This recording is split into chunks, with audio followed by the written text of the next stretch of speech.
Bienvenidos a un nuevo episodio de el podcast de innovación, minería y tendencias. Hoy vamos a hacer un capítulo bien especial y en respuesta a la interacción que hemos tenido en nuestras redes, creemos súper relevante hablar justamente, Milo, de minería como tal. Entonces, este capítulo lo teníamos pensado, creemos que teníamos una deuda interna con este capítulo que le teníamos harto cariño y ya lo encontramos oportuno grabar. Por lo tanto, Milo, hoy te invito a hablar de minería como tal, vamos a contextualizar y a entender por qué hablamos tanto de minería y este negocio que es tan especial. Sí, justamente, primero agradecer todas las interacciones que hemos tenido en las distintas redes. Está bien activa las cuentas, así que muchas gracias por eso. Y efectivamente, esta es una deuda que teníamos desde el comienzo, que llegó el momento de saldar, de hablar de dónde viene la minería. Vamos a hablar también un poco sobre algunos procesos. Y este va a ser el primer capítulo de una serie que estamos planificando, en donde vamos a enseñar como minería uno a uno, sobre todo con Francisco, que tiene una gran experiencia en lo que es la academia, y yo quizás una experiencia más, digamos, trabajando con empresas mineras, así que vamos a tratar de poder entregarles lo mejor de los dos mundos. Así que, ¿te parece, Francisco, si comenzamos hablando de dónde nace la minería en términos históricos, digamos? Sí, claro. A ver, la minería como tal, obviamente se llama así por la extracción natural de minerales. Y esto se viene haciendo no desde las épocas actuales, digamos. Esto data desde las épocas que son de los albores de la humanidad, que le llamamos. Entonces, en ese aspecto, el ser humano siempre ha hecho minería.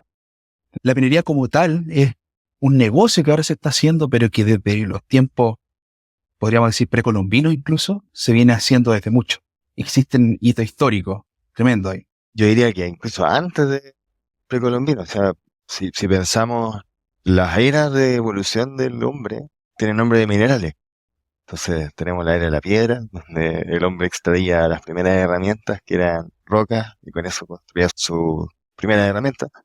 Después tenemos la era del cobre, que recordemos el cobre es uno de los elementos que se da de forma natural, de forma pura. Entonces es más fácil de obtener, lo mismo el oro. Después tenemos la era del bronce, cuando se empezaron a descubrir las aleaciones, y con eso se empezó a generar, digamos, los primeros vicios de agricultura a través del uso del bronce. Y de ahí seguimos avanzando, tenemos ya la era del hierro, seguimos todavía con nombres de elementos relacionados a la minería, la era del carbón, que partió por ahí por los años 1600, y de ahí ya recién, digamos, empezó como la era moderna, a partir de la revolución industrial en el 750, más o menos, en adelante.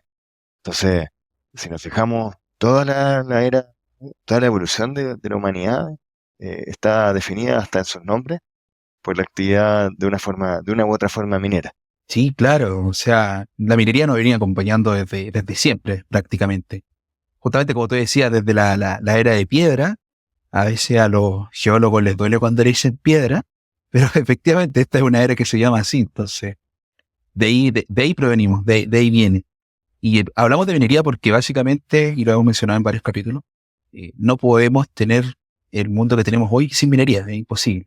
Pero Milo, hay razones geológicas que explican por qué hacemos minería, de dónde viene.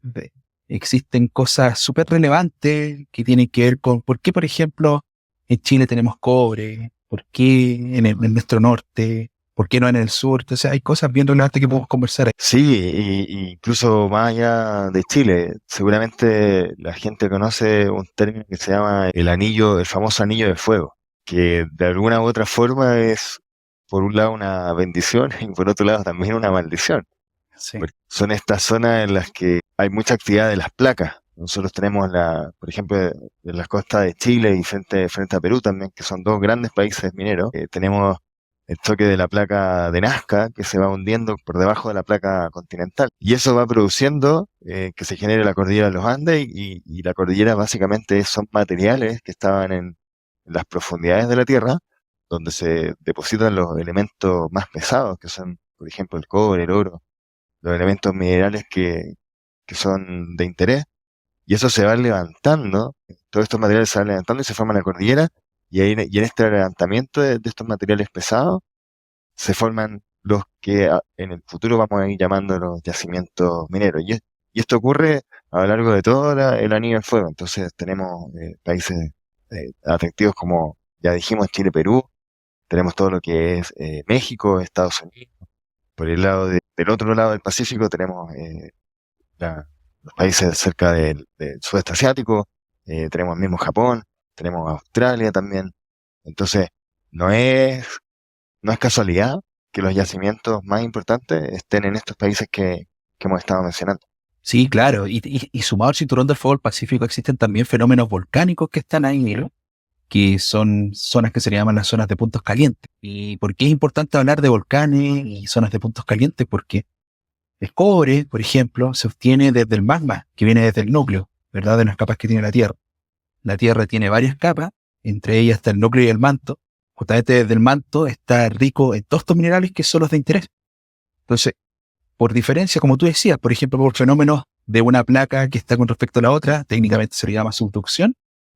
Por esos fenómenos se generan rupturas en el manto que hacen que desde el magma salga el cobre, hierro y todos los minerales que nos interesan. Entonces hay fenómenos geológicos ahí súper relevantes que justamente hacen a zonas como nuestro país afortunados, pero a la vez también desafortunados, porque esto gatilla todos los eventos sísmicos que conocemos que han marcado nuestra historia como país. Y esto también, por ejemplo, se relaciona con lo que pasa en Japón. Japón pertenece al cinturón del fuego del Pacífico.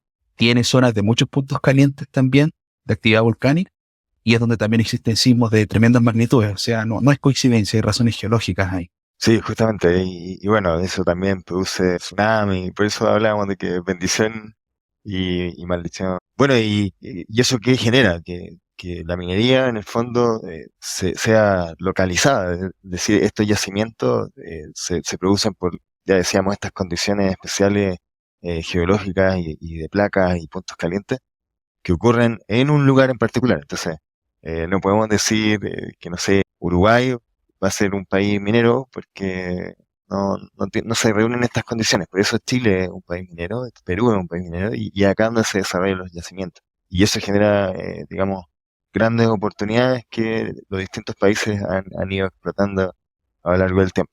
Sí, Milo, y ahí me gustaría, para complementar la idea que estás diciendo tú, una pregunta que es muy común. La gente se pregunta, ¿por qué existe minería al norte de nuestro país y por qué no existe al sur? Y también responde razones geológicas. Técnicamente pasa ahí que el espesor de corteza que tiene la continental es mucho mayor, por lo tanto genera una subducción, como tú explicabas de las placas, es mayor. Y esa actividad mayor de subducción se da al norte por el espesor de corteza y placa continental. Entonces eso explica naturalmente por qué existe una actividad magmática mayor que genera yacimientos más grandes, donde están los más icónicos que caracterizan a nuestro país. Chuquicamata, Escondida, por sobre todo, Coyahuasi, y esos fenómenos ocurren justamente en esta zona. Existen varias cosas geológicas ahí que son súper interesantes y que queremos resaltar que a eso responde por qué se está concentrada la minería donde está. Pero también ahí, Milo, sería súper interesante que fuéramos viendo cómo se distribuyen, de qué elementos estamos hablando. Hemos hablado de algunos nombres, por ejemplo, los minerales estratégicos. Le damos un capítulo completo de eso, pero existe ahí también una relación entre la cantidad de mineral que tenemos y la calidad que tenemos. Y hay un término técnico que define la calidad, que es la ley. Quizás podríamos ir conversando cómo se da este paso entre cantidad y calidad. Sí, claro, o sea, entendemos por el famoso concepto de ley, cuál es el porcentaje del mineral de interés en la Tierra, ¿ya? Entonces, cuando hablamos, por ejemplo, del 1%, eso es 1%, por ejemplo, de cobre, significa que en una tonelada vamos a tener 10 kilogramos de cobre. Y lo que hablabas tú, Francisco, de cuáles son como los minerales más comunes en la Tierra, porque cuando miramos el suelo, todo eso son minerales, pero no son minerales normalmente de interés o que tienen alto valor económico. ¿Y cuáles son como los más importantes y más comunes? El aluminio, por ejemplo, que tiene aproximadamente el 8% de lo que vemos en la Tierra es básicamente aluminio. El hierro es más o menos el 5%, y de ahí ya empezamos con concentraciones empiezan a ir a niveles de traza. Y tú nos podrías comentar quizás un poco más de estos elementos. Sí, claro. Por ejemplo, en nuestro país, ¿qué es el cobre? El cobre tiene una proporción en estos porcentajes que tú decías, Milo, que andan del orden de los 0,005 dentro de todo lo que está disponible en el planeta. Y de ese 0,005, prácticamente un 30% pertenece acá a Chile, un 10, un 12% está concentrado en Perú. O sea, era más o menos de lo que estábamos hablando de recién. Pero, ¿qué pasa? Que el planeta está, digamos, su composición está hecha de una cantidad de minerales tremenda que hacen que la concentración en la que están es muy baja. Sin embargo, cuando lo llevamos a la extracción como tal, y vamos a hablar un poquito más adelante de esto, nos damos cuenta que existe un gigantismo en la extracción que es tremendo. Hablamos de toneladas y cientos de toneladas que se extraen. Entonces, en este sentido, Milo, quizás sería súper relevante que nos pusiéramos a conversar cómo hacemos extracción de estos minerales y cómo están concentrados. Hasta el día de hoy conocemos dos grandes tipos de minería que se hacen, uno que es la superficial y otro que es la minería subterránea. Quizás podríamos conversar un poquito de eso, Milo, cómo es que hacemos minería hoy. Sí, claro, o sea, cuando identificamos un punto que está enriquecido con estos minerales, a eso normalmente le llamamos un yacimiento. ¿Y a qué le llamamos que está enriquecido?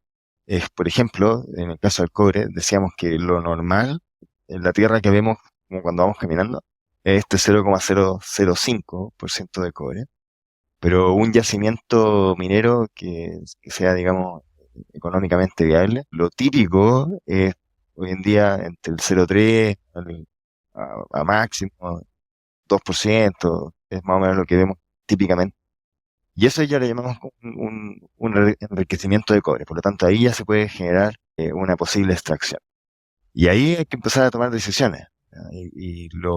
Estas dos grandes decisiones que podemos tomar es, primero, si vamos a hacer minería a cielo abierto, que son estos rajos bien grandes, como el caso de Chuquicamata y el caso de Escondida, que pueden tener hasta normalmente no más de 1 kilómetro de profundidad.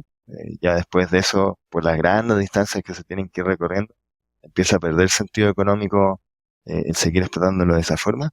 Y ahí es donde empieza también a entrar el juego la minería subterránea, que es mucho más selectiva y permite ir hasta esos yacimientos que son cada vez más profundos.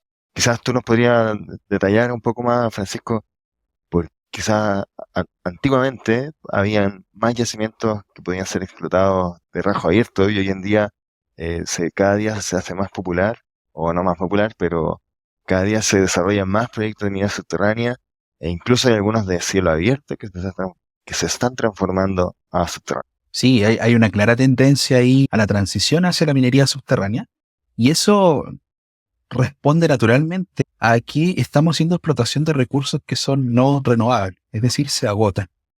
Entonces, la ley, como tú bien lo explicaste recién, es básicamente el contenido de metal que tenemos dentro de una muestra. Esa ley se va agotando y por lo general las leyes más rentables, las leyes más altas se depositan en superficie. Entonces hablamos de yacimientos que son cercanos a la superficie con mejores leyes, pero esos yacimientos, como ya traemos una historia tremenda de minería, que lo hablamos al principio del capítulo, esas leyes se van agotando. Entonces, ¿qué va pasando? Que en la medida que se van agotando las leyes de buen valor, se van profundizando estos yacimientos. Eso hace que justamente la extracción también se vaya profundizando, justamente porque para que el negocio sea rentable, tenemos que ir buscando las buenas leyes. Pero como las vamos extrayendo, las leyes van disminuyendo. Y esa es una realidad que le afecta a todos los sectores que hacen minería. Es decir, cualquier tipo de yacimiento, no solamente de cobre, sufre este efecto, digamos, de disminución de leyes cuando se explota sostenidamente en un mismo sector. Un claro ejemplo de esta transición lo estamos viendo acá en Chile con un proyecto emblemático que es Chuquicamata Subterránea. Como tú bien decías, ya no era rentable explotar a cielo abierto porque era tantas las vueltas que tenía que dar la flota de camiones para llegar a extraer el mineral que el costo de hacer todo eso superaba el beneficio o los ingresos que estaban generándose por la explotación y la venta de ese mineral. Es decir, la tonelada con la que se estaba vendiendo ese mineral era demasiado cara por todos los costos asociados a la extracción. Por lo tanto, se hace una transición hacia una explotación subterránea que rentablemente lo hace viable. Recordemos que la minería por definición es un negocio. Por lo tanto, el negocio tiene estas variables y un poquito más adelante vamos a hablar técnicamente qué variable económica es la que regula qué vamos a procesar y qué no vamos a procesar, porque no es que procesemos todo. Y es una definición económica también. Entonces, en este tenor, Milo, creo que es relevante también que hablemos de los criterios que definen a un yacimiento para que sea explotable o no. Hablamos varias veces de algunos términos que son recursos, reserva, cómo están distribuidas estas reservas. Te invito a hablar un poquito de recursos y producción, Milo. Sí, claro. Mira, si vemos respecto de cobre, seguimos hablando ya como de minería del cobre, sobre todo para nuestra principal audiencia que está en Chile y Perú. El año 2021 se hizo una medición del Servicio de Geología de Estados Unidos, en donde estimaron que existían, el total de los recursos eran 5,6 millones de toneladas. Recursos identificados, como eso significa que se estima que existe una totalidad de un recurso, una estimación estadística, que después vamos a entrar un poco más en detalle. De esa estimación de los 5,6 millones identificados ya hay 2,100,000. Las reservas que están definidas, que después vamos a hablar de por cómo se hacen estas separaciones, pero las reservas ya son 880 millones de toneladas. La capacidad de que tenemos como instalada para poder ser producida son 26 millones. Ya vemos cómo se va achicando esta torta. Y la capacidad de producir realmente que tenemos hoy en día es en torno a los 21 millones de toneladas. Y eso, ¿cómo ha ido evolucionando esta producción en el tiempo? Ha habido un gran crecimiento a contar de aproximadamente el año 1950, en donde ya se volvió como un poco exponencial. Como para que entiendan, en el año 50 más o menos producíamos 2 millones de toneladas al año de cobre fino. Al año 2020 saltamos a cerca de 22 millones de toneladas. Y si nos vamos hacia atrás, en el año 1900, aproximadamente producíamos cerca de 400 a 2 millones. Es decir, en el mismo periodo de tiempo hemos crecido mucho menos que los últimos 20 años. Sí, y eso también responde a que hemos ido avanzando en las tecnologías para extraer mineral de manera económicamente rentable. Y eso justifica, digámoslo, esta exponencialidad que tú mencionabas recién, Milo. Y es que ahí creo que vale la pena que destaquemos que no es que haya aparecido más mineral o que se haya generado más mineral, porque estamos hablando de procesos geológicos que son de millones de años. No es que se haya generado más mineral de la nada. Es que nosotros hemos ido generando un negocio que va encontrando estos minerales y que la definición económica de esa extracción la hace viable su explotación. O sea, no es que hayan crecido estos yacimientos en el tiempo, en estos años que tú has mencionado, sino que la tecnología de extracción que nosotros hemos desarrollado ha hecho viable esta explotación. Creo que ese punto que tocaste tú es clave. Efectivamente, siempre se habla de que estos son recursos no renovables y eso viene de que no se puede crear más cobre. Por eso hablábamos de que existe como estos recursos totales y más de esto no hay, porque eso viene de cuando se formó la Tierra, cuando empezaron digamos, a chocar los distintos asteroides y se empezó a formar la Tierra, es donde se empezó a generar la composición que tiene. Entonces, para que se pueda crear más cobre, por ejemplo, o crear más oro, lo único que podría pasar es que no llegue un asteroide y choque contra la Tierra y ese asteroide sea de cobre o sea de oro. Ya, por eso es importante que se entienda de que esto lamentablemente no son recursos renovables. Y como decía bien Francisco, lo vamos consumiendo, por eso se van agotando las reservas. Y también hay un concepto ahí que se menciona mucho, que es el envejecimiento de las minas, que también lo mencionó Francisco, de esto de que la ley va bajando en el tiempo. A esto también se le conoce como el famoso envejecimiento, que quizás en algún momento lo han escuchado. Tú me hablabas de cómo nos posicionamos como productores, ¿cierto? ¿Esa es un poco tu Claro. pregunta? Sí, Milo, quizás es relevante que conversemos cómo están posicionados los distintos países que cuentan con esa explotación, con esas reservas disponibles, pero cómo lo están produciendo, cómo lo están explotando. Eso es relevante que lo revisemos. Sí, claro. Bueno, mencionábamos de que Chile, en el caso del cobre, es el líder, yo diría, discutido hoy en día. Produce aproximadamente el 30% del cobre mundial, aproximadamente 5,6, 5,4 millones de toneladas al año.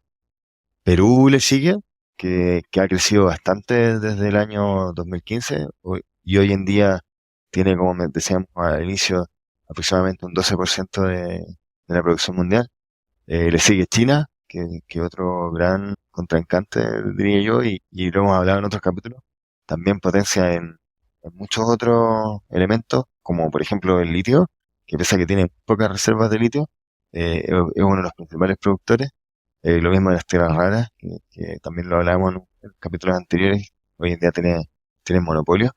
En el Congo también es el cuarto que tiene mayor producción de cobre, que tiene también grandes reservas. Sin embargo, por problemas de estabilidad política, no se ha podido seguir las exploraciones y la explotación, salvo en los últimos años, Francisco, y ahí es bien interesante, como se ve, lo hablábamos de este evento de la transición energética, los minerales críticos están haciendo que estos países se vayan dando cuenta, en el fondo, de que existe un gran potencial económico y eso genera mayores estabilidades y mayores producciones y mayores inversiones para poder desarrollar estos eventuales yacimientos. Y eso lo hemos visto en el Congo en los últimos años. Así que es bastante interesante ahí también cómo estos aspectos más políticos también tienen influencia en los niveles de producción. Claro, o sea, es un tema condicionante. Tú puedes contar con todas las reservas del mundo, puedes contar con las mejores leyes disponibles de algún mineral, puede ser un tremendo negocio, pero si no cuentas con una estabilidad, con un contexto político que te permita la explotación de estos minerales, no hay negocio. Recordemos que la minería es un negocio que tiene características bien especiales. No es como los otros rubros. La minería tiene ahí, digamos, un balance siempre que está entre varios componentes que son clave. La seguridad, por sobre todo, los costos, la producción, el medio ambiente. Recordemos, para que exista un negocio, tiene que existir beneficio. Básicamente el beneficio es contrastar ingresos menos costos. Entonces, Milo, ¿crees tú que ahí existe alguna relación entre este envejecimiento que hablamos de las minas, esta disminución de leyes y los costos? Quizás sería irrelevante que los fuéramos viendo cómo se comporta. Estamos claros que las leyes van en descenso por un envejecimiento que obedece a razones geológicas, pero ¿qué pasa con los costos? ¿Cómo estamos trayendo esa minería? ¿Cómo lo estamos haciendo? Sí, sin duda, Francisco, que las minas sean más viejas significa que tenemos que tratar mayor cantidad de mineral para poder producir lo mismo. Entonces eso genera una presión en los costos de forma natural. Tenemos que recorrer mayores distancias también. Hablábamos de que los rasgos cada vez se hacen más grandes. Por lo tanto, eso implica gastar más combustible, gastar más repuestos, gastar más neumáticos. Por lo tanto, también empieza a aumentar los costos. A medida también que van mejorando los estándares, tú bien dijiste, estándares, por ejemplo, de seguridad, esos también tienen un efecto en los costos. A medida que también se va haciendo más especializada la mano de obra, es decir, nuestros profesionales, nuestros trabajadores, que son necesarios para poder desarrollar esta minería en condiciones mucho más complejas. Esto también genera una presión positiva, digamos, o negativa, depende de la óptica, pero aumenta en definitiva los costos. Así que no es sorpresa que a nivel de costo haya un aumento sostenido en el tiempo. Si, por ejemplo, si nos vamos a datos del Consejo Minero, el costo de producir una libra de cobre en el año 2000 era aproximadamente 67 centavos de libra, versus hoy en día el 2002 que tenemos costo a nivel mundial del orden de los $2 la libra. Es decir, vemos un aumento muy grande y considerable en el costo. Claro, y fíjate que si comparamos, por ejemplo, Chile con respecto al mundo, Chile está superando al mundo. Y eso justamente tiene mucho que ver de nuevo con la naturaleza geológica y este envejecimiento y yacimiento. Y eso lo podemos comprobar con las leyes. Si, por ejemplo, nosotros nos ponemos a pensar cómo se han comportado las leyes de cobre a nivel país, como Chile hoy, podríamos decir que, por ejemplo, recogiendo datos de la misma fuente que tú mencionabas, Milo, del Consejo Minero, al 2002 nosotros contábamos con una ley promedio de 1,3% de cobre. O sea, fíjate que una ley que hoy suena como un sueño. O sea, si hoy tuviéramos un yacimiento grande, digamos, de gran minería, con esta ley promedio estaríamos hablando de un negocio tremendamente rentable. Y esa realidad ha ido cambiando en el tiempo, ha ido disminuyendo drásticamente. Ya en 2008 estábamos hablando de una ley promedio de 0,74%, es decir, había reducido prácticamente a un 40% la cantidad con respecto a la ley que teníamos en 2002. Y hoy ya contamos con datos del Consejo Minero hasta más o menos el 2021 de una ley promedio de 0,63%. Pero esto es ley promedio de los yacimientos que tenemos. No es una definición económica que te diga qué tenemos que explotar hoy o no. Es decir, si tú estás explotando, por ejemplo, un yacimiento hoy que tiene una ley promedio de 0,4%, puede que también sea rentable, y en otra mina puede que ese mismo 0,4% de cobre no sea rentable. Eso es porque el negocio y la definición de negocio que tiene cada compañía, cada faena es distinta. Sus costos son distintos, su infraestructura para poder producir es distinta, sus condiciones geológicas también son distintas. Entonces, este negocio es muy particular porque las realidades de extracción de cada una de las compañías también son muy distintas y particulares a la vez. Tú mencionabas de que, por ejemplo, en Chile el costo era mayor que todo el mundo, ¿ya? Y eso mencionamos muchos de los factores, pero también mencionábamos factores de estabilidad política. Entonces quizás podríamos hablar un poco de las dimensiones que afectan al minero. Hablamos un poco de estos factores sociopolíticos o directamente políticos. Mencionando el caso del Congo, también yo diría un caso muy emblemático, hoy en día quizás más candente que comentamos en el episodio anterior, tiene que ver con el litio, que por ejemplo Bolivia tiene la reserva más grande del mundo, sin embargo prácticamente no lo produce. Entonces, hay factores que condicionan, digamos, al negocio minero dependiendo del país. Tenemos, por ejemplo, el ambiente macroeconómico, dentro del que es la economía. Tenemos también el acceso a los mercados financieros, que por ejemplo en el caso de Bolivia no existe un mercado financiero muy desarrollado, a diferencia de Chile, en donde sí tenemos gran presencia digamos, todos los bancos internacionales hoy en día están financiando proyectos. En Chile tenemos niveles de riesgo país que también son bastante buenos, lo que nos ayuda en ese sentido. Tenemos también aspectos que tienen que ver con el derecho a la propiedad, que le pega mucho a las patentes de tecnología que se están desarrollando, tecnología extractiva. Tenemos también el ambiente que permite ser, digamos, libre el desarrollo de los distintos negocios, que países como Chile son muy fuertes en ese sentido. Por lo tanto, empieza a ser atractivo invertir en estas latitudes. Lo mismo también está ocurriendo en Argentina, hoy en día con respecto del litio sobre todo. Sin embargo, tenemos algunos desafíos en torno a la gobernanza y al rol del Estado que está cumpliendo, donde de alguna manera empezamos a perder cierta competitividad cuando nos comparamos con, por ejemplo, otras latitudes mineras como Australia y Canadá, que están dentro de este círculo del fuego que también mencionamos, como para ir uniendo también algunos conceptos. Sí, claro. Y existen también algunos otros aspectos que definen a este negocio también, que tú mencionabas. Mucho también tenía que ver con la política que hablábamos recién. Incluso la percepción de la corrupción también es un aspecto importante que condiciona a este negocio. Por supuesto que la estabilidad política también. O sea, de nuevo, tenemos un negocio que está altamente condicionado, que tiene muchas características que lo hacen particular y que a la vez también lo hacen apasionante. Digamos, en la minería mueve a un país completo, como por ejemplo puede ser Chile, mueve a otros países también completo. Es uno de los rubros que más mueve a nivel nación. Solo quiero tocar un último punto que tiene que ver con todos estos elementos que mencionamos, que también está bien en la palestra hoy en día, sobre todo en Chile, que es el tema de los royalties mineros o los impuestos que se le cobra a la industria. Entonces, como bien ha mencionado Francisco, esto es un negocio. Entonces, ya hablábamos de que tenemos leyes que están decreciendo, que es un aspecto, digamos, negativo para la industria. Hablábamos de los costos que también están creciendo. Hablábamos de que a nivel de costos ya nos estamos posicionando por sobre el resto del mundo. Entonces, por eso es importante que la gente empiece a conectar y a hilar estos temas. Cuando se aumenta la carga impositiva, esto le pega directamente al costo. Entonces, hoy en día ya estamos dejando de ser atractivos frente a otros mercados.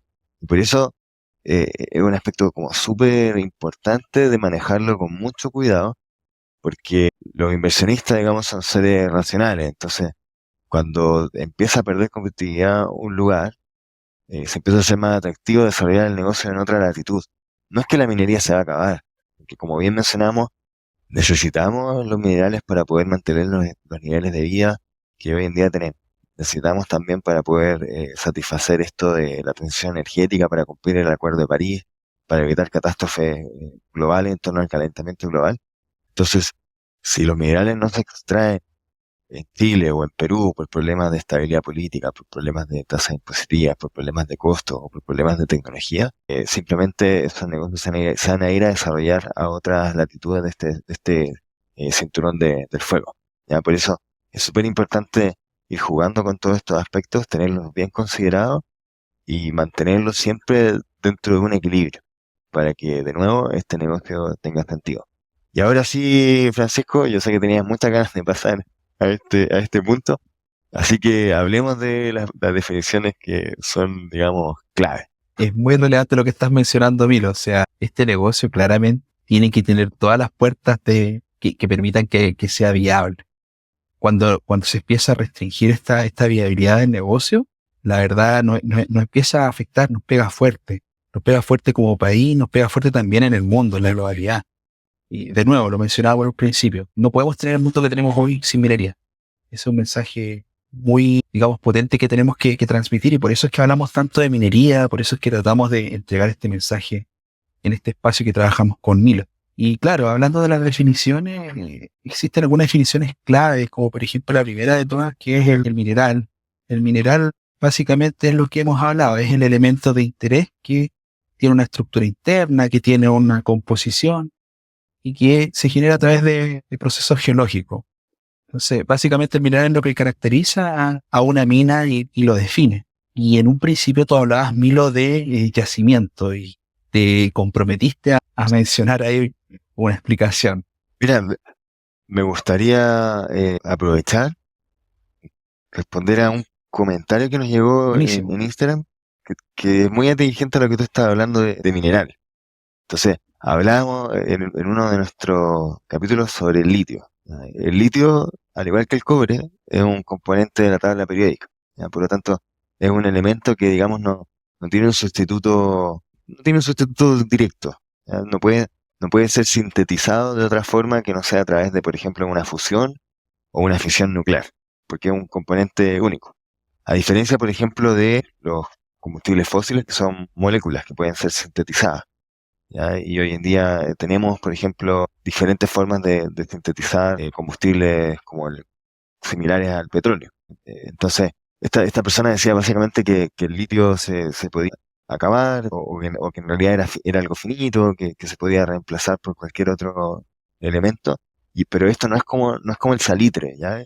Que yo creo que hay mucha gente que tiene esa idea de que antiguamente en Chile el salitre era algo muy importante, se desarrolló toda una industria minera, la primera, en torno al salitre, pero el salitre es una composición química, o sea, eran, digamos, muchos minerales que estaban juntos, por lo tanto se podía sintetizar de forma sintética, valga la redundancia, y eso es lo que ocurrió, ¿ya? Y eso es algo que no va a ocurrir con el litio, y tampoco con el cobre, porque son elementos de la tabla periódica, pero que sí pueden ocurrir con combustibles fósiles u otros, que sí podrían ser sintetizados en el futuro con una mejor tecnología. Y ahora sí, pasando a lo que era un yacimiento, ya decíamos lo que era un mineral. Un yacimiento es básicamente una gran concentración de estos minerales. Cuando hablábamos, por ejemplo, al inicio de este ejemplo del cobre, que normalmente era un 0,005% de cobre en la Tierra, cuando esto se empieza a concentrar, y teníamos estas concentraciones en torno a lo que hablábamos del 0,3 a aproximadamente un 2%, eso se llama yacimiento. Y en el caso del cobre, normalmente se le llama pórfido. Y el pórfido de cobre también es muy común que no haya solamente cobre en alta concentración, sino que también se mezcla muchas veces sobre todo en el caso de Chile y Perú también, con molibdeno, con oro y con plata. Es lo más común. Hay un tema súper relevante que tú mencionaste, Milo, que es el tema de las propiedades que hacen único a un mineral. Eso es tremendamente potente.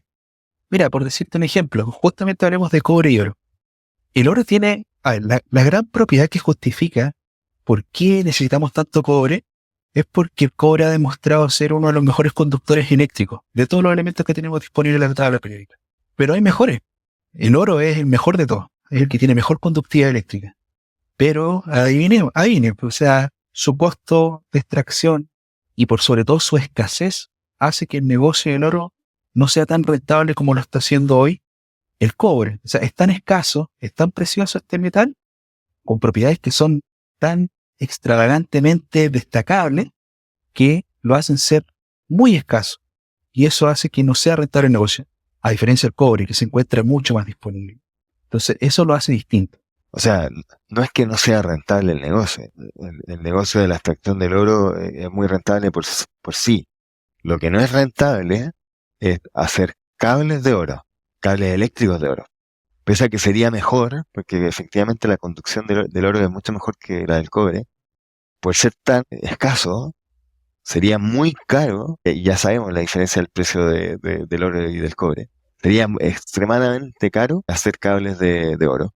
Por lo tanto, no pierde el sentido económico de utilizarlo como elemento de conducción masiva de electricidad. Porque sí se usa en los microchips, por ejemplo, Sí. donde sí es necesario y sí tiene sentido económico utilizar oro en pequeñas cantidades para transmitir la información a la velocidad que requería. Claro, y al ser tan escaso se deposita en forma distinta. Como hablaba recién de un pórfido. Un pórfido de cobre es el yacimiento más común y es el que caracteriza los grandes yacimientos de cobre a nivel mundial. El oro es escaso, no se encuentra en yacimientos masivos, no se encuentra en estos yacimientos que son tremendos, sino que se encuentra en otra forma que se llama beta.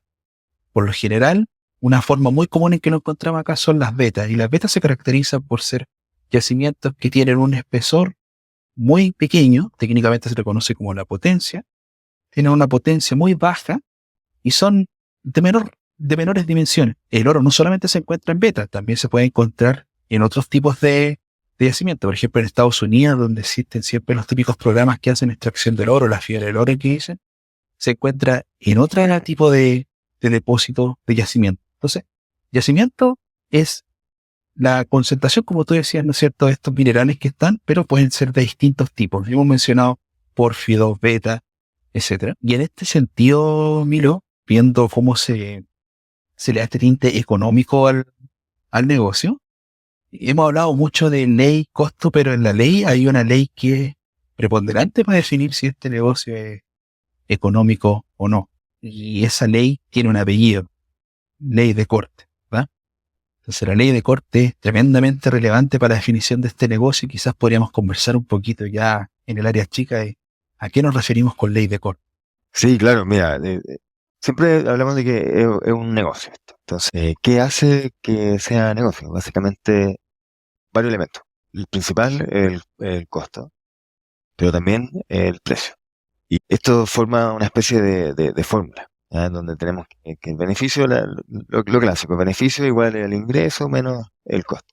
Y esto se va a su vez dividiendo. Entonces tenemos los costos, que son los costos de obtención, digamos, de la mina, que tenemos el costo de mover el material, el costo de las distintas plantas, y eso se genera como una especie de fórmula a la que se le resta, digamos, el precio y genera un beneficio. Entonces, pero ese precio va en torno a un recurso que se tiene que generar. Y ese recurso se discrimina. Y ese nivel de discriminación es lo que se llama ley de corte. ¿Y que discrimina? Algo que se llama mineral y otro que se llama el estéril. Entonces, ¿qué es lo que ocurre? Cuando aumenta el costo, lo que llamábamos mineral va a ir cambiando y va a ir transformándose a estéril, ¿ya? Porque esta denominación de mineral y estéril es dinámica. Entonces, si va disminuyendo el costo, ocurre lo contrario. Empieza a generarse como más mineral que tiene sentido económico. Lo mismo que en el precio. Si tenemos aumento en el precio, empezamos a tener cada vez más mineral. porque la ley de corte empieza a disminuir y por lo tanto también empieza a generar el estéril. Entonces, podríamos decir que hay una relación inversamente proporcional entre lo que es la ley de corte con respecto al precio y directamente con respecto al costo. Quizás tú podrías explicarlo de forma más sencilla. Acuérdense que yo soy ingeniero comercial, entonces este tipo de cosas quizás lo explico desde el punto de vista más económico y podría ser interesante ahora definirlo más desde el punto de vista minero. Claro, sí. No, pero está muy bueno el approach y esa es la idea también de tener visiones distintas a un mismo problema. Y básicamente yo diría que la ley de corte, justamente tomando la ecuación que tú mencionabas, es igualar el beneficio a cero. Entonces, cuando tú tienes el beneficio igual a cero, todo lo que esté sobre ese cero va a ser considerado rentable, por lo tanto le vamos a llamar mineral. Es el límite. Es el límite económico que te discrimina qué es mineral y qué es estéril. Entonces, cuando extraer un bloque que contiene este material de interés, cuando ese bloque se extrae y tiene una ley que es superior a la ley de corte, es económicamente viable. Por lo tanto, es parte de esta reserva que es la que hemos hablado nosotros. Pero cuando no lo supera, lo llamamos estéril. Pero ahí me gustaría destacar un punto, Milo, y es que no es tan taxativo que todo lo que esté sobre la ley de corte lo enviamos a la mina, todo lo que esté bajo la ley de corte lo enviamos a botaderos porque ahí está lo estéril. Existen estrategias de negocio que ayudan a sustentar un poco esto porque hemos hablado que este negocio es dinámico y el precio, tú lo mencionaste recién, es muy dinámico y el precio no lo manejamos nosotros, se fija en la Bolsa Internacional de Londres. Entonces, te voy a citar un ejemplo que es muy, muy relevante en nuestro caso, el hierro. El hierro ha tenido tendencias de precio tremendamente fluctuantes que a lo largo del tiempo han hecho que sea rentable en algunos años extraer, pero en otras épocas no. Entonces, fíjate que una estrategia es justamente lo que está cercano a la ley de corte, no enviarlo directamente a botadero. Se puede enviar a, que le llaman técnicamente los stockpiles, o acopios de material. Y le ponen el nombre, acopios de baja ley. Porque hoy son baja ley, pero el día de mañana pueden ser acopios de muy buena ley que te pueden ayudar a sustentar justamente su extracción. Entonces, el beneficio que tiene eso es que el costo de minado ya no lo estás absorbiendo tú, porque ya está el material entregado. Está listo para enviarlo a planta, ¿no es cierto? Pero no lo enviamos a planta hoy porque hoy no es rentable, pero en un futuro sí puede ser. Y eso es porque es un negocio dinámico. Y eso es lo que caracteriza a este negocio. Sí, buenísimo el punto, Francisco, y de hecho, ahí, como para resumir quizás, cuando es económicamente viable, lo llamamos reserva, y cuando no lo es, pero hay, digamos, una proyección razonable en el tiempo de que podría ser de interés económico, le llamamos recurso, ¿no? Porque efectivamente, cuando hablábamos del concepto de ley de corte, la simplificación era que lo decíamos mineral y estéril, pero en realidad efectivamente hay otra dimensión, que es si es una reserva o es un recurso. Así que efectivamente súper buen punto. Sí, y una definición rápida y que es, digamos, técnicamente aceptada es, y de hecho existen organismos que son los que definen esto con respecto a recursos y reservas. Existen distintos tipos de recursos y distintos tipos de reservas. Entonces, el recurso lo compone todo lo que puede estar disponible y que puede ser económicamente rentable o no. A eso le llamamos el recurso. Y ese recurso puede ser probable o probado. Cuando algo es probado, quiere decir que tenemos más certeza. Cuando algo es probable, puede ser o no puede ser. Y ahí se da un juego súper interesante, Milo, entre lo que es económicamente viable y lo que es conocido desde la parte geológica. Entonces, ¿qué es lo que nosotros buscamos? Lo que sea económicamente viable explotar, pero que estemos seguros que el mineral está ahí. Yo creo que podríamos pasar directamente a cómo vamos probando esto. Porque hablábamos de que tenemos recursos que están demostrados, medidos, otros inferidos. En los recursos tenemos proyecciones que son más estadísticas, más probables, que pueden ser hipotéticos o especulativos. Pero ¿cómo vamos, digamos, afinando esto? ¿Cómo lo vamos probando? Y eso es lo que se le conoce como la famosa exploración, que yo diría es el primer proceso que se hace cuando vamos a desarrollar minería, que es explorar para ver qué es lo que tenemos. Ahí identificamos cuál es el mineral de interés, en qué concentración se encuentra, y empezamos a estimar esto que hablábamos de los recursos y las reservas. Entonces, quizás entrando como para introducir el tema, porque esto lo vamos a hablar en el siguiente episodio, podríamos hablar de qué es la exploración, cuáles son los dos grandes elementos que lo componen. Sí, perfecto. Hablemos de exploración. Y quisiera partir, y siempre que tengo la oportunidad de hacerlo, diferenciarlo con prospección. Hay un tema ahí que es tremendamente relevante y lo vamos a reducir a búsqueda y hallazgo. Entonces, prospectar básicamente es buscar y explorar es hallar algo. O sea, cuando tú terminas de buscar algo, cuando encuentras algo, ¿verdad? Entonces ahí termina la prospección. Cuando tú encuentras algo que tiene interés, en este caso le vamos a dar el apellido de interés geológico o interés económico, desde la extracción de ese mineral, hablamos de exploración. Entonces, la exploración básicamente, Milo, es empezar a materializar todos los esfuerzos que nosotros necesitamos para cuantificar y dimensionar un yacimiento. Entonces, cuando lo cuantificamos y lo dimensionamos, podemos empezar a evaluar lo que tú decías recién. Oye, tenemos cuantificado y dimensionado un posible yacimiento. Entonces, démosle esta definición económica en función del contexto que tenemos. Cómo están los precios de estos metales que acabamos de encontrar, cómo está la posible extracción de esto, y ahí empezamos a proyectar este negocio en el futuro. Pero para eso necesitamos más información. Entonces, aquí se empieza a dar un juego súper interesante, Milo, entre obtengo más información para hacer mi negocio más seguro, pero esta información que estamos teniendo no está reportando ningún beneficio porque no hemos explotado. Estamos recién empezando el negocio. Entonces, la gran característica que define la exploración desde el negocio minero es que siempre reporta en un principio costos, porque no estás extrayendo nada, solamente estás muestreando. Es como empezar a ver, oye, puede existir o no puede existir, pero te puedes equivocar, y si te equivocas, asumes todos esos costos y los absorbes. Entonces hay que ser súper preciso entre el nivel de información que queremos obtener con respecto al nivel de riesgo que queremos asumir. Y ese nivel de riesgo por lo general lo definen los inversionistas. O sea, tú cuando quieres invertir algo, ves qué tanto riesgo estás dispuesto a correr o no. Este negocio tiene esa característica.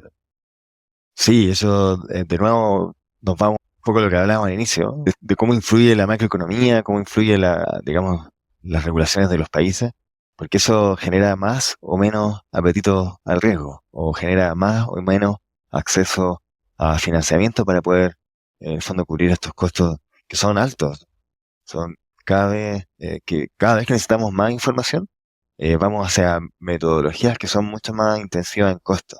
Entonces, nosotros partimos la exploración con cosas súper básicas, como por ejemplo ver fotos aéreas o fotos satelitales. ¿Y qué empezamos a ver ahí? Empezamos a ver diferencias básicamente de colores. ¿Ya? No sé si un ejemplo bien burdo, pero quizás conoce más la gente. Existe esta famosa montaña de los 7 colores que está cerca de Cusco, que tiene básicamente franjas que se ven de distintos colores. Y esos colores son minerales. ¿Ya? Entonces, los distintos minerales tienen, digamos, representaciones que son conocidas por los geólogos, y ellos viendo una imagen pueden decir, este color de esta zona puede interpretarse como que existe algún elemento de interés. Y eso es lo inicial con lo que comienza esto. Entonces, una vez que ya vieron las imágenes y se dice, oye, podría haber algo aquí, ahí es donde empezamos a aumentar el costo, y normalmente enviamos a alguien a hacer, ya sea helicóptero que sobrevuele y tengamos fotos como más precisas, o empezamos a hacer tomas de muestras. Y ya tenemos un especialista que va a tomar muestras, tomar rocas que se envían después al laboratorio, y empezamos a aumentar ese costo. Cuando el laboratorio nos dice, ok, existe efectivamente esta roca contiene el mineral que pensamos que existía desde la fotografía, empezamos ya a hacer exploraciones a través de perforación. Ya empezamos a perforar, y ahí viene todo lo que tiene que ver con las sondas de diamantina, y ahí eso implica llevar maquinaria a terreno, y eso implica de nuevo un costo mayor. Y ese costo mayor ya empieza a caracterizar de alguna forma qué es lo que tenemos ahí y si existe o no potencial. ¿Ya?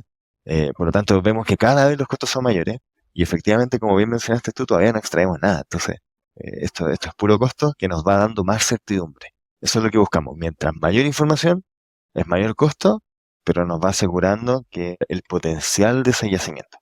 Y ahí también hay un juego de equilibrio muy interesante que yo creo que ya va a dar para el siguiente capítulo, donde vamos a hablar en profundidad de estos temas y ya vamos a meternos en lo que ya es la mina, de cómo empezamos a extraer una vez que ya tenemos confirmado que existe este yacimiento, cómo empezamos a extraerlo y después probablemente en otro episodio vamos a hablar de cómo procesamos esto y las distintas formas de procesarlo. Y la idea, de nuevo, de nosotros como podcast, acercar la minería a todo el mundo, así que ojalá con esto empecemos quizás a nivelar un poco el conocimiento. Va a haber elementos que quizás van a ser muy básicos para algunas personas, pero siempre, a mí me ha pasado, digamos, en mi carrera, he trabajado con gente que lleva 25 años en esto y siempre alguien aprende algo en este tipo de información, porque empieza a pasar mucho, Francisco, seguramente también te ocurre, que uno se empieza a especializar. Entonces, uno se vuelve muy experto en cierta área, pero pierde visión de lo que está ocurriendo. Entonces, de repente hay elementos más comerciales, por ejemplo, de cómo se venden estos elementos, que mucha gente tampoco conoce. Entonces, vamos a ir abordando cada uno de esos elementos en los distintos episodios. Sí, yo creo que tú transmitiste un mensaje súper relevante ahí, Milo. Y es que, si podríamos resumir este capítulo, es que es un negocio cíclico que no manejamos todas sus variables, podemos manejar algunas de ellas, y lo redujimos ahora en el cierre a que para obtener información y que disminuya este riesgo, esa información cuesta. Y ese costo por lo general es directamente proporcional a la cantidad y calidad de información que tenemos. Entonces, ¿qué estamos buscando con eso? Simplemente disminuir los riesgos de nuestro negocio. Mientras más conocimiento tenemos del yacimiento, mejor definición tenemos de nuestras reservas. Mientras mejor definición de nuestras reservas tenemos, más seguro es nuestro negocio, que es lo que busca todo inversionista. Yo creo que con esas frases podemos ir resumiendo el capítulo de hoy, Milo. Creo que ha sido un capítulo súper nutrido de mucha información, de muchos datos relevantes. Esperamos que a nuestra audiencia se le hayan cumplido las expectativas, principalmente por los comentarios que hemos recibido en Instagram. Y esperamos ir soltando la deuda que decíamos en un principio. Hablamos de minería, innovación y tendencia. Hemos hablado mucho de innovación, de tendencia, pero en minería creíamos que nos faltaba hacer este tipo de capítulos. Y como bien dijo Milo, vienen varias etapas más, muy probablemente extracción y muy probablemente procesamiento de cómo hacemos esta minería. Sí, así que la invitación es, si les gusta este capítulo, si les gusta este tipo de contenido, por favor, coméntenos. También díganos si quieren tener más información o menos información, o más detalle, más variables o de más alto nivel.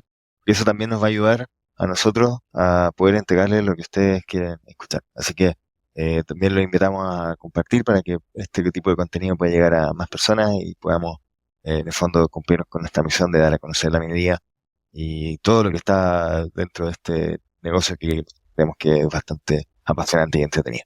Así que nos vemos en el próximo episodio y muchas gracias.